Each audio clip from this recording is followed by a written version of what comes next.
ইলেকশনের পরে বিপিএলটা আমরা আরও একবার বিপিএল হাজির হচ্ছে বিতর্ক আর অনিশ্চয়তা সঙ্গী করে। নতুন আসরকে কেন্দ্র করে আগে থেকেই আর্থিক ইস্যুতে সর্বোচ্চ সতর্ক থাকতে চেয়েছিল বিপিএল গভর্নিং কমিটি, কিন্তু কিছুটা দোলাচল রেখে বিপিএল এর অনানুষ্ঠানিক যাত্রা শুরু হয়েছে বুধবারের প্রেস কনফারেন্স থেকে।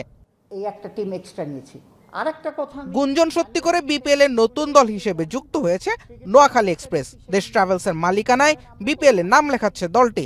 6 দলের আসরে ফ্র্যাঞ্চাইজি ফি বুঝে পেল এখনো ব্যাংক গ্যারান্টি ফি নিয়ে জটিলতা থেকেই যাচ্ছে। যে আমরা চেক করে দেখেছি, আর আমরা এক্সপেক্ট করেছি যে পরের দিনই ব্যাংক গ্যারান্টি, অনেকে তো দিয়ে গেছে পরের দিনই, কথাটা বুঝছেন।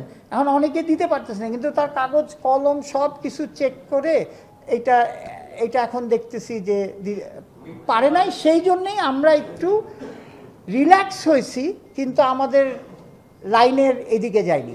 আগে থেকেই বিপিএল এ মাঝপথের সঙ্গী হয় নানা বিতর্কের। 2026 আসরেও এমন বিতর্ক দেখা দিলে বিসিবি তৈরি দলের মালিকানা নিতে। আমরা একেবারে স্ট্রেট লাইন, যে আমরা যদি তারা কেউ ধরেন চেক দিয়ে গেছে কিন্তু একটা ডেট দিয়ে গেছে, ওই দিন টাকা দিয়ে দিবে বা ব্যাংক গ্যারান্টি দিবে। যদি না দেয়, cricket board is ready to take over the team. তবে এমন নেতিবাচক খবরের মাঝেও আসার কথা ব্যাপক সমালোচনার পর সম্প্রচারকারী প্রতিষ্ঠান এবং ট্রফিতে পরিবর্তন আনছে বিপিএল কর্তৃপক্ষ। A newly designed BPL trophy is currently under development.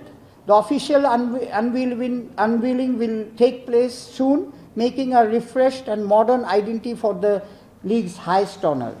আগামী 30 নভেম্বর হবে বিপিএল এর এবারের নিলাম। 250 বিদেশি ক্রিকেটার থাকছেন নিলামের তালিকায়। সব ঠিক থাকলে 19 ডিসেম্বর থেকে শুরু হবে বিপিএল এর মাঠের খেলা। জুবায়ের আহমেদ, এখন, ঢাকা।